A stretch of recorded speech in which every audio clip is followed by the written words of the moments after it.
Karate is making its debut at the Olympics, and you might be interested in checking it out. But with so many sports vying for your attention, knowing just what to watch might be difficult.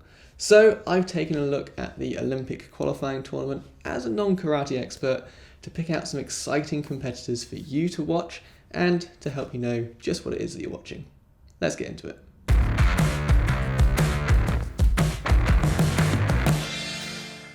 Hey everyone, Damien the Kung Fit coach here. Today I'm looking at karate.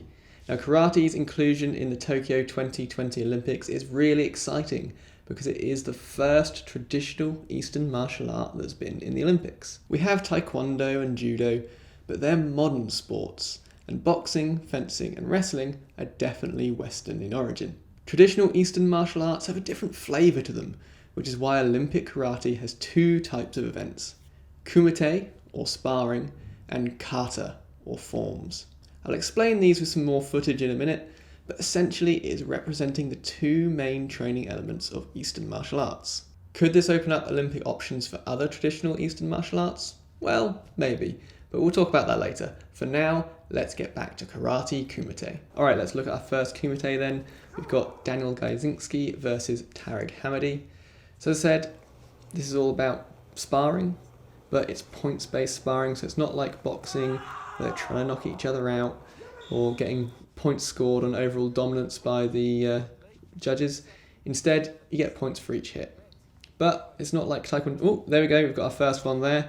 So that was a kick to the body, and he's got 2 points there for the Canadian Daniel. So it's not about pressure sensors like in taekwondo, but actually the judges giving you the hit. So we're probably going to see quite a few hits here that come in. They look like they're making contact, but they don't meet the criteria. So they've got 6 criteria they need to meet. It includes timing, proper technique. Ooh, that's nearly flipped over there. So he hit him, look, and again some more hits coming in, but they're not getting points because the judges don't think they've got good timing, good distance, or good technique. Oh, he's gone for a takedown. He's not followed it up though. So we get points. 1 point for hitting the head or the body with a punch, 2 points for hitting the body with a kick, 3 points for a kick to the head, and 3 points for a takedown followed by a punch. So he went for the takedown, but he didn't follow it up. That's why he didn't get any points there. I think he got penalised for holding on a little bit there as well. You can't grab on to your opponent's gi and wrestle around. See lots of hits flying in there, but nothing seeming to score. But yeah, the Canadians definitely winning this. They're both getting what look like good hits in, but not everything is registering. So it could be a little bit confusing at first, trying to work out what actually counts as a good hit and what doesn't. Some things might look like they're a really good hit, but actually the judges don't think they meet those criteria. So we're only scoring for hits to the body and the head. Unlike Karate Kid, you can't sweep the leg, doesn't get you anything. Sweep the leg. You have a problem with that? There we go, another 2 points for the Canadian. He's really massively leading now. So if you get up to 8 points, you automatically win. But if not, it's whoever's got the most points by the time runs out. Couple of penalties for each of them. You'll see there's C1 and C2 penalties. They're not counted up at the same time. They're kind of separate classes. So if you get 4 of any one of them, then you're out. But if you get 4 combined, like the Canadian does now, they don't add together. But he's got it, I think. Minute left, 5 points. I don't think there's any way the other guy can come back, Hamady. So we've got 1 point though, back for Hamady. But still, he's got a long way to go. Ooh, it's a good takedown. Are they going to score that? Is that going to be 3 points? What do the judges think? Doesn't look like it. I can't see any flags. So they're going to reset. So you see this a lot. They reset and they'll go again. Blue is up to 2 points, Hamady. Still a long way behind. I mean, he could bring it back, but... Ooh. I think he's got another one. Yeah, and it's another point for Hamady. Well, he's slowly creeping back up. He's still behind, but he's making a good go of it.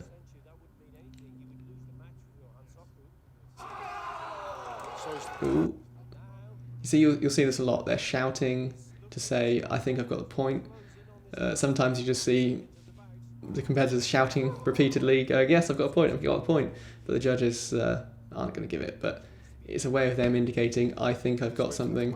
It doesn't seem to work, but they still all do it. Ooh. That looked like a pretty good hit there, yeah, and they've given it. He's closing the gap now. It's going to be 6-5.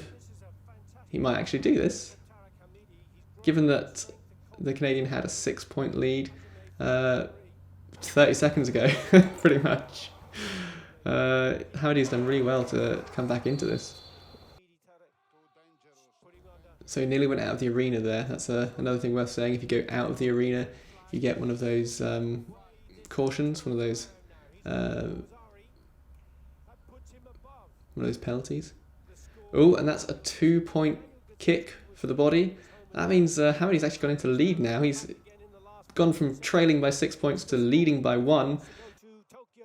Only 10 seconds left. Can he hold on? Ooh, that's a nice spinning back kick. Ooh, ooh. Did he get that? No, no, still going. Ooh. Ooh. And it looks like Canadian's down in a bit of pain there. Well, that's 0 seconds to go. I don't know. Are they going to give any deductions or anything for this? Well, they're giving it as a good kick. Wow. Okay, 9-6. Right on the buzzer.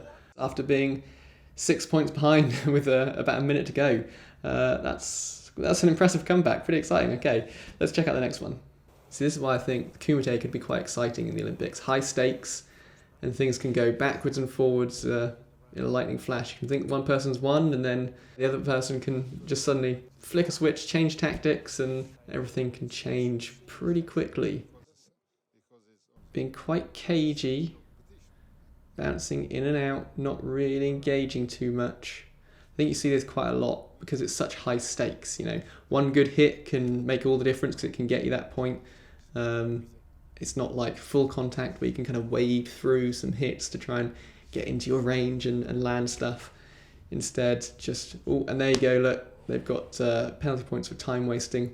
But they've got good sense of distance, I expect, you know, bouncing in and out, controlling how far away they are from their opponent, making sure that they don't get hit, but they can make sure they're in range to hit when they need to be. Ooh, some good kicks there.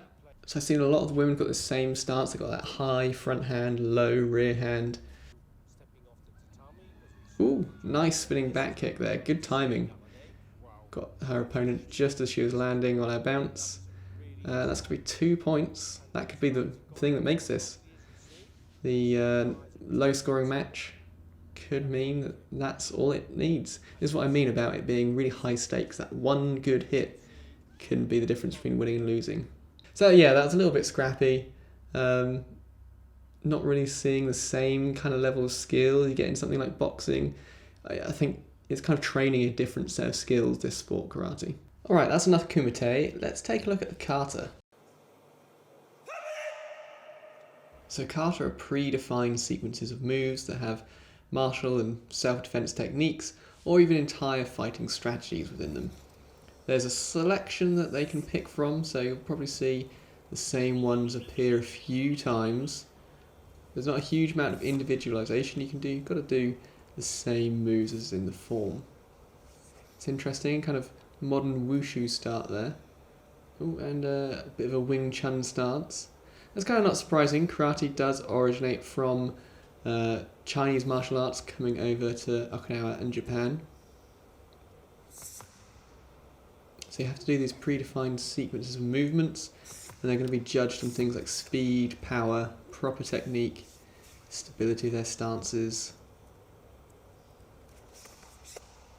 Some of this stuff might look relatively easy, some of it might look quite hard, but doing all of it with just the right power, just the right precision, and keeping your balance can actually be really quite difficult. So some impressive performances I'm sure we're going to see here.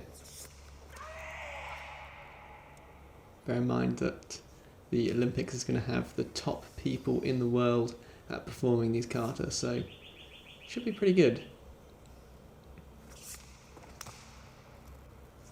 Some of these moves, linking them together with that speed and that power and not falling over, harder than it looks. Karate forms tend to have this quite staccato rhythm. They'll be go, go, go, go, and then stop, pause, move quite slowly. It's not quite as flowing as Shaolin that I'm used to.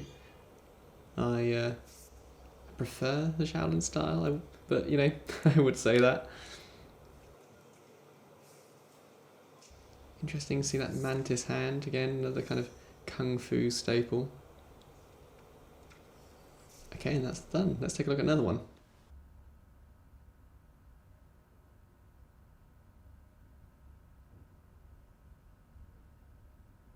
This form's looking a little bit slower than the other one. Different flavour, different style. All these forms have been made up by different people in the past, from different schools of karate. So you will see some stylistic differences. Interesting seeing all the different hand positions they've got. And even that finger position within a certain hand will be marked, I'm sure. Everything will have to be exactly perfect if you're going to get those top marks. Some of these kata are more fluid than others. It'll be interesting to see a bit more variety potentially coming up in the Olympic teams. You can see the speed and the power in some of these moves though. And then suddenly stopping, going into something a bit more smooth and graceful. Very different cat stance from what we see in Kung Fu. Similar application, I'm sure, but just performed with a different technique, different stylistic preferences. Reminds me of Kung Fu there, the little inside crescent kick to jumping flick kick. That's interesting to see. Looking forward to seeing some more at Tokyo 2020. So what do I think of Olympic karate then? Well, it was interesting to take a look, and I'm definitely going to check out some of the events. People I think that you should check out are going to be Claudemar Garces Sequeira, Karoli Gabor Hospitaki, and Gogita Arkanaya. I think they could put in some really exciting performances. It's also worth mentioning some of the big and upcoming names that qualified based on their world ranking, such as Rafael Agaev, Ivan Kvezic, Jonathan Horn, Jovana Prakovic, Yin Xiaoyan, Serap Oskalik, and Irina Zarateska. And apologies for anyone whose name I have just butchered. Overall, I definitely prefer Shaolin Kung Fu forms to karate ones, though I probably would be saying that given my background. The karate kata make me think of a fusion between kind of northern and southern Kung Fu styles. The Kumite I thought was a bit scrappy for the most part. There's definitely room for some exciting matches in there, but I much prefer watching full contact karate like Karate Combat. It's a bit more dynamic and less brutal than something like UFC. If you haven't checked that out, I definitely recommend it, though maybe wait until after you've enjoyed the Olympics.